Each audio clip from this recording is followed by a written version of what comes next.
இளைஞர் ஒருவர் போட்ட வீடியோ தமிழகம் முழுவதும் படு வைரல். உங்க வீட்டிலும் செய்து விட்டீர்களா?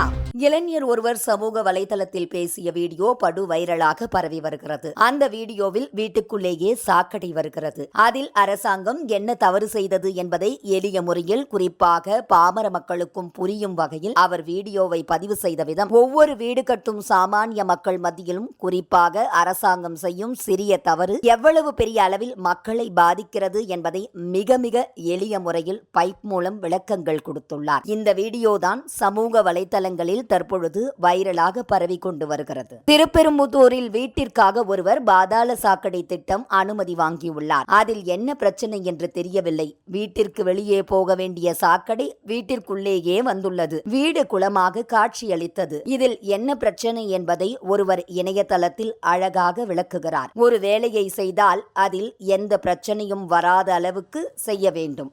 அதில் அவர் கூறியதாவது, நான் ஒரு இன்ஜினியர், இதில் என்ன பிரச்சனை என்பது எனக்கு தெரியும். தண்ணீர் ஏன் மீண்டும் உள்வாங்கி வருகிறது என்பதை எனக்கு தெரியும். உதாரணமாக ஒரு கால்வாய் உள்ளது. அந்த கால்வாயில் வீட்டில் உள்ள கழிவு தண்ணீர்கள் வெளியேறும்படி ஒரு பைப் வைத்துள்ளார்கள் என்றால் அதில் ஒரு மூடியை இணைத்து வைக்க வேண்டும். அதாவது மூடி என்பது திறந்து மூடுவது போல லூசாக இருக்க வேண்டும். அதை நீங்கள் வீடியோவில் பார்க்கலாம். அப்படி இருந்தால்தான் திடீரென்று மழை பெய்கிறது அல்லது கால்வாய் நிரம்பி பைப்புக்கு மேலே தண்ணீர் வந்தால் உள்ளே செல்லாமல் இருக்கும். மூடி வைக்கவில்லை என்றால் தண்ணீர் உள்ளே சென்றுவிடும். இப்படித்தான் இங்கும் நடந்துள்ளது. பைப்பில் மூடி இல்லை என்றால் தண்ணீர் உள்வாங்கி வரும். இந்த விளைவை அறிந்தவர்கள் பிளம்பிங்கில் உள்ளவர்கள் ரிட்டர்ன் பைப் போட்டு இந்த மாதிரி மூடி வைக்க வேண்டும். இதில் அவர் கூறியது, புத்திசாலியான ஆட்சியாளர்களை மக்கள் எப்பொழுது தேர்ந்தெடுக்கிறார்களோ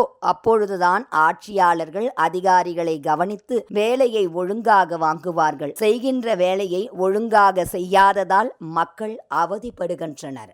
மக்களே, இதுதான் திருப்பெரும்புதூர் பாதாள சாக்கடை திட்டம். ஒருத்தவங்க வீட்டுக்கு பாதாள சாக்கடை கனெக்ஷன் வாங்கியிருக்காங்க. எங்கேயோ பிளாக்கேஜ் ஏற்பட்டிருக்குன்னு நினைக்கிறேன். ஸோ அதனால் பார்த்தீங்கன்னா ரிட்டர்ன் ஆகி தண்ணி அப்படியே வீடுக்கு ஃபுல்லாக இந்த கால்வாய் தண்ணி இருக்கிறத உங்களால் பார்க்க முடியும். நான் ஒரு இன்ஜினியர், எனக்கு தெரியும் நான் ரிட்டர்ன் வால்வ்னா என்ன, அதோட பர்பஸ் என்ன அப்படின்னு சொல்லிட்டு. இப்போ இந்த இடத்துல பாருங்கள், ஒரு ஆறு ஒன்று ஓடுது இல்லைங்களா? இந்த ஆறில் இப்போ இந்த இடத்துல பார்த்தீங்கன்னா ஒரு பைப்லேருந்து தண்ணி ஊற்றுது பாருங்கள். ஸோ அந்த பைப்போடைய முனையில் பார்த்தீங்கன்னா ஒரு மூடி மாதிரி ஒன்று மூடிட்டு இருக்கு பார்த்தீங்களா? இது எதுக்காக பண்ணியிருக்காங்கன்னு பார்த்தீங்கன்னா, இப்போ இந்த ஆற்றுல ஒரு வேளை வெள்ளம் பெருக்கெடுக்குதுன்னு வச்சுக்கோங்களேன், இந்த பைப்பு வழியாக இந்த மூடி இல்லைன்னு வச்சுக்கோங்களேன், தண்ணி ரிவர்ஸ் ஆகும். விஷயம் தெரிஞ்சவங்க பிளம்பிங் யாருன்னா பண்ணுறாங்க அப்படின்னா அவங்க கண்டிப்பாக நான் ரிட்டர்ன் வால்வு போட்டு இந்த மாதிரியான பாதாள சாக்கடை கனெக்ஷன் கொடுப்பாங்க. புத்திசாலியான ஆட்சியாளர்களை மக்கள் எப்போ தேர்ந்தெடுக்கிறாங்களோ அந்த மாதிரியான ஆட்சியாளர்கள் அதிகாரிகளுக்கு கடிவாளம் போட்டு ஒழுங்காக வேலை பார்ப்பாங்க அப்படின்னு நம்ம எதிர்பார்க்கலாம் ஃபியூச்சரில். இது போன்ற முக்கிய நிகழ்வுகள், அரசியல் தகவல்களை ஆழமாக மாறுபட்ட கோணத்திலும் அறிந்து கொள்ள மறக்காமல் பாரத் மெயில் 24 பக்கத்தை பின்பற்றிக் கொள்ளுங்கள். உங்கள் ஒவ்வொரு ஆதரவும் இது போன்ற பல நிகழ்வுகளின் பின்னணியை அறிய உதவும்.